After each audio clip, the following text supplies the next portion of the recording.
Fresh হয়ে গেছি দুজনেই, আর রেডিও কিন্তু হয়ে গেছি। ট্রাভেল করে এসে খিদে তো পেয়েই গেছে, তো দেখা যাক এবার কি কি লাঞ্চে আছে এদের।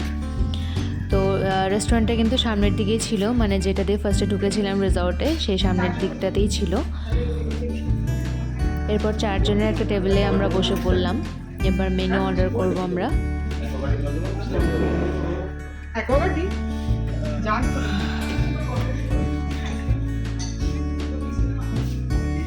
আমরা কিন্তু বাঙালি খাবারই অর্ডার করেছিলাম, মানে দুপুরে আর খেতে চাইনি অন্যরকম কিছু।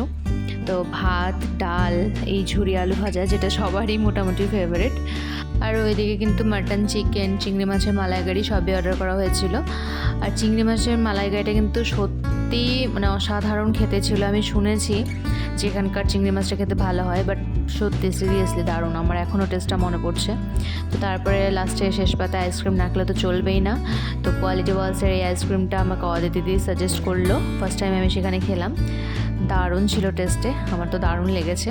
খাওয়া শেষ করে আর একটু দেরি না করে আমরা কিন্তু রুমে চলে এসেছিলাম, কারণ আমাদের এবার রেডি হয়ে বিচে যেতে হবে, যার জন্য আসা।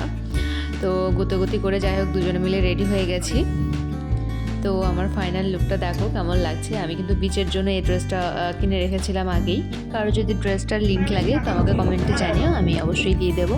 তো আমরা বেরিয়ে গেছি বিচের ধারে। তো প্রচণ্ড হাওয়া দিচ্ছিল, প্রচণ্ড, চুল একদম এলোমেলো হয়ে যাচ্ছিল।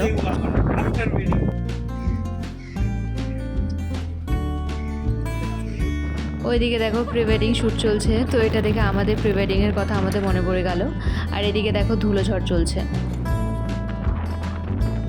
আর সমুদ্রের গর্জনটা শোনো, মানে ভয়ানক রকমের গর্জন। সমুদ্রের ধারে আসলে কেমন যেন একটা এনার্জি পেয়ে যায়, মানে শরীরে এতটা ক্লান্তি কোনো বোধ হচ্ছে না, মানে সমুদ্রটাকে দেখে।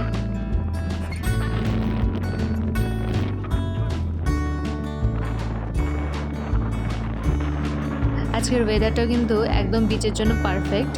তো মেঘলা মেঘলা ওয়েদারই ছিল। আর আমরা কিন্তু অনেকটা সময় সেখানে অনেকটা প্রাণ খুলে আনন্দ করেছি। তারপর রিলস, ফটোস এগুলো তো চলবেই।